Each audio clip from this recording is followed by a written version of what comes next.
Hi, this is an email from Erica. Erica says, thank you. So I battled a 10-year-long eating disorder in the various forms of anorexia and bulimia, although I've been in recovery for over a year now. I'm fully weight restored for a year and I've had a consistent period for a year. Some days, some weeks, I'll completely forget recovery and just eat. I actually feel like a normal person who never thinks about food, compulsive exercise, or the gamut of boring eating disorder thoughts. What I find is this. I think I'm fully recovered for up to a month and I'm doing great, feeling body positive, eating crisps and all the foods, and then something weird creeps in. I'll wake up and I'll not feel hungry, so I'll just make a coffee and I want to wait to have breakfast until I'm hungry. So maybe a coffee at 8, breakfast at 10, say. This will be fine for a week, and then I'll have a day when at 10 a.m. I will roll around and I think to myself, am I really hungry? No, maybe I'm not really hungry yet. I'll deliberate over this for a while, and before I know, I'm struggling again with these horrible thoughts about my body having guilt around food.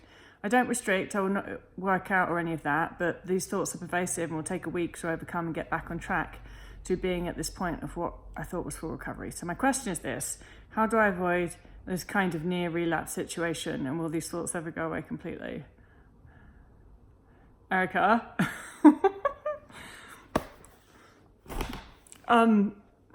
Well, the way that you avoid that situation is to eat breakfast. I know, I'm sure that you hearing me read that would have been like, oh.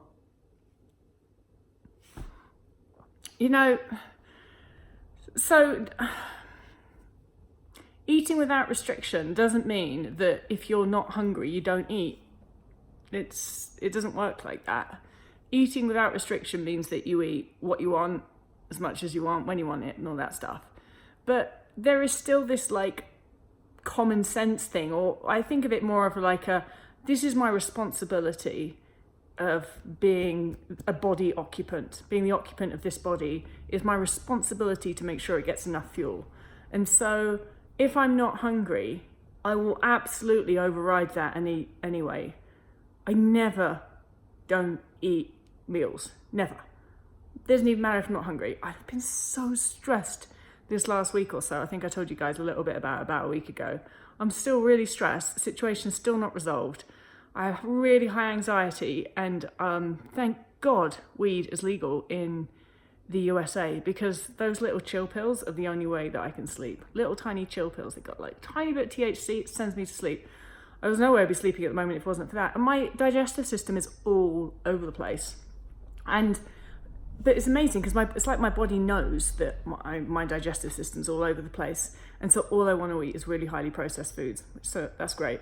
But the thought of eating anything that I might sort of really have to chew or digest, and I'm like, I don't want to eat that. But anyway, so I've had plenty of mornings this last week where I have not been hungry. In fact, I felt kind of nauseous. I seem to always, if I'm anxious about something, it's always the morning that's the worst bit. I'll still eat. I will make myself eat because I have to. I know that my body needs fuel. So it's a bit like, I imagine if I had a kid, which I don't, thank God for the kid's sake.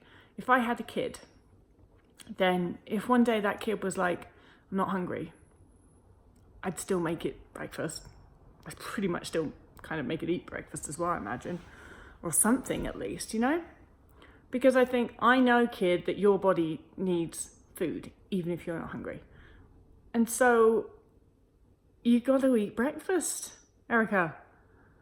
You can see this pattern, you spelt it out. What happens is I wake up one day and I have coffee and I won't feel like having breakfast, so I won't eat breakfast.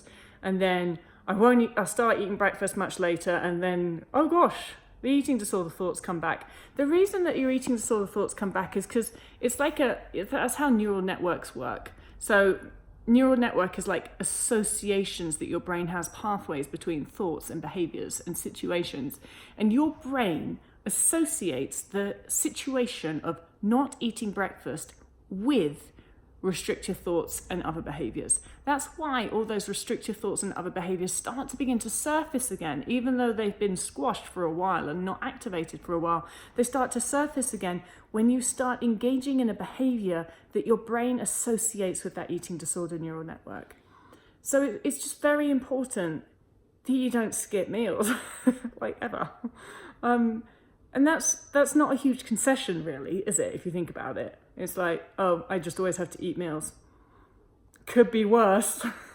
And most of the time, what you'll find is, even if you're not hungry, you start eating, and then that always happens with me. I'm kind of like, oh, I don't really feel that hungry, then I start eating, and I eat tons. So, sometimes you just got to start, and sometimes you've got to be like, especially with me this week, I'm not into the usual foods I'm into, and I want to eat really different, I want to eat lots of things like mashed potato, white bread, chocolate, cheese, so much cheese. And so I have mashed potato and cheese for breakfast, and that's kind of just what feels like, okay, I can handle this. So try and get out of when you're not hungry, you've got to get out of your head what is an appropriate breakfast food, and you've got to get into your head, like, what do I actually want to eat right now? What can I eat right now? And if it's mashed potato and cheese with a bit of butter, yum yum, then that's great. But you've got to eat breakfast. You've got to eat breakfast. I'll just say that one more time in case it's not completely clear. Erica, you have got to eat breakfast. Hope that helps. Bye.